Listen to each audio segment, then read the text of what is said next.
तर नमस्कार मित्रांनो, जय गजानन. आपण आज चाललेलो आहे शेगावला. आजचा नियोजन असं की आज आपली शेगावला कंपनीची मीटिंग आहे, त्यासाठी आपण चाललो शेगावला. सकाळी सकाळी आपला घोडा काढून 420च्या स्पीडने आपण निघालो आहे. आपला घोडा आपण भुसावळला रेल्वे स्टेशनला लावून पुढे रेल्वेने प्रवास करणार आहे. सकाळी सकाळी आपला घोडा घेऊन निघालो आहे. तोपर्यंत पुढे पोचता आपण आता तापी नदीपर्यंत आलोय. तापी नदीचं सकाळचं तापी मैयाचं दर्शन घेऊन आपण पुढच्या प्रवासाला सुरुवात करतोय. आपला घोडा आता स्टेशनला लावून आपण गाडीची वाट बघत होतो. तोवर गाडी पण आता स्टेशनला आली. तर घेतलं गाडीत बसून आणि पोचलो शेगावला पोचल्यावरती आता आपण मीटिंग हॉलमध्ये अजून वेट करतोय. अजून साहेब मंडळी पूर्ण आलेली नसल्यामुळे अजून वेट चालू आहे. तोपर्यंत बाहेर बघितलं तर काय एकदम जोर असा मुसळधार पाऊस चालू होता. म्हटलं जाऊन भिजूयात, पण आपण म्हटलं मीटिंगला आहे राहू दिलं. तोपर्यंत बोलता झालं जेवणाची वेळ. मग निघाली सगळी टीम जेवायला. मग तोपर्यंत आलो जेवायला आणि झाले ना आमचे कार्यकर्ते सुरू. तुम्ही बघू शकता कसे तुटलेत, जसे काय महिन्याभराचे भुकेलेत. आणि जेवण करून आलो खाली. तोपर्यंत बघतोच काय इथे फोटोशूट चालू झालेला.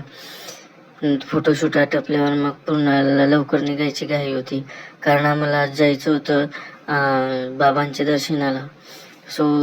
केली रिक्षा आणि निघालो सर्व बाबांच्या दर्शनाला.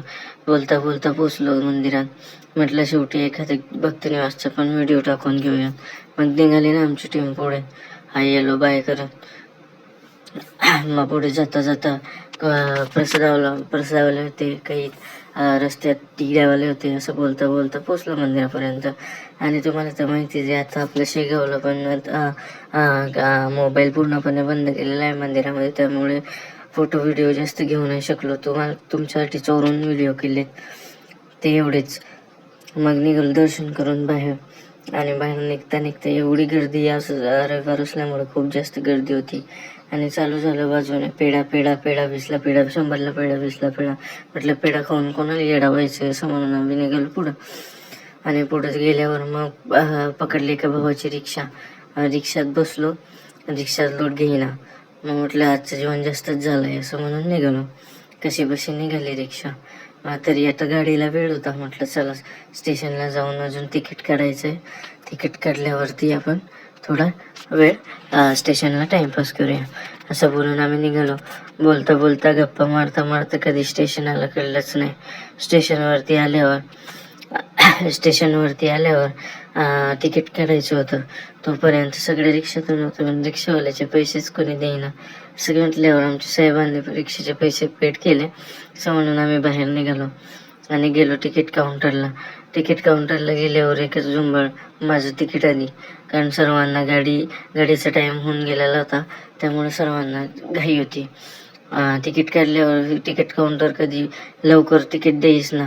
शेवटी कसं बस तिकीट मिळालं आणि आमचं गडी झालं खुश. म्हणे काहीतरी गरीब बायको वाट बघते, लवकर जायला मिळेल. चला निघाला.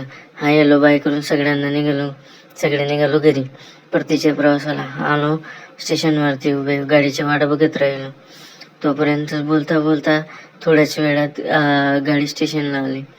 गाडी स्टेशनला आल्यावरती योगाने आज गर्दी असताना सुद्धा पण आज बाबांच्या दर्शनाला गेलो असल्यामुळे आज योगानेच जागा पण मिळाली.